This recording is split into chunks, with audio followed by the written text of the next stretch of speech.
The 1960s brought about a big, big change.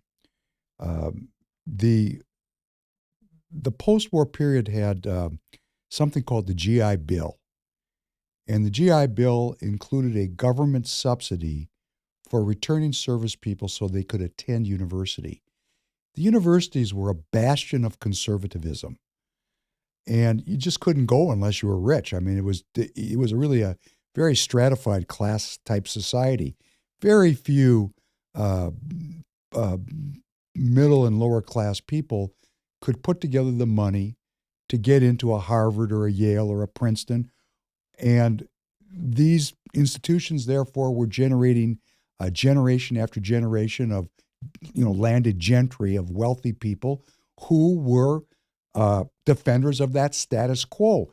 These liberation movements were really uh, challenging that status quo, that that oh that oppression that came out of the academic institutions. These academic institutions had been thoroughly penetrated by Darwinism. They became progressively scientific. That's where the money was, and the sociology and anthropology and political science departments became progressively Marxist. This was just the intellectual movement, the materialist movement that was associated with the 20th century. And then when you got the really poor people who had fought and risked their lives in the war, and they came home, they had a chance to go to the university with a subsidy. Now we really had an acceleration of Marxism in the American university and college system. And these people had an axe to grind.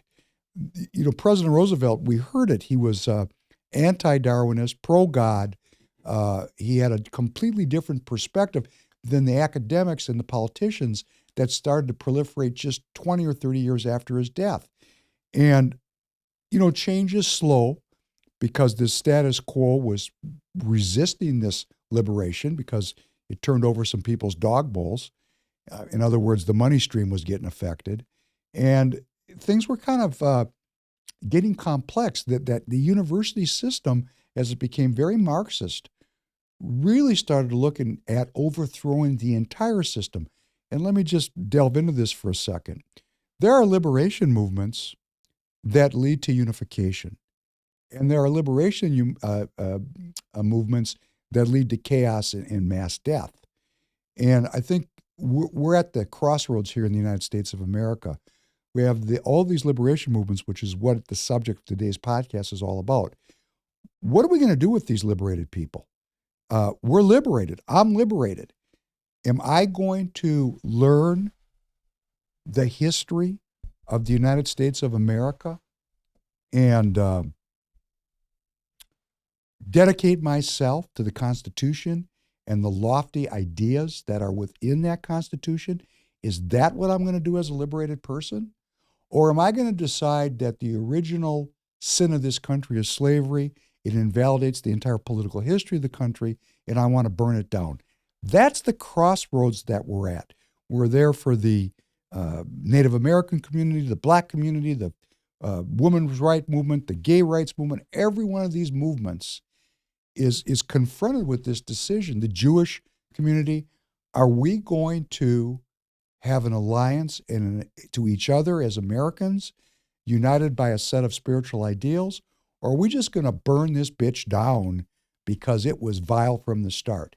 And what I'm trying to say to myself, first of all, because I've had to work this through in my own head, because I've had a long history thinking about this, and I'm saying it to everybody else, I'm pretty sure that the ideals and the ideas that are embedded in our Constitution, that we are created with unalienable rights, life, liberty, and the pursuit of happiness. That one idea is enough to unite all of us.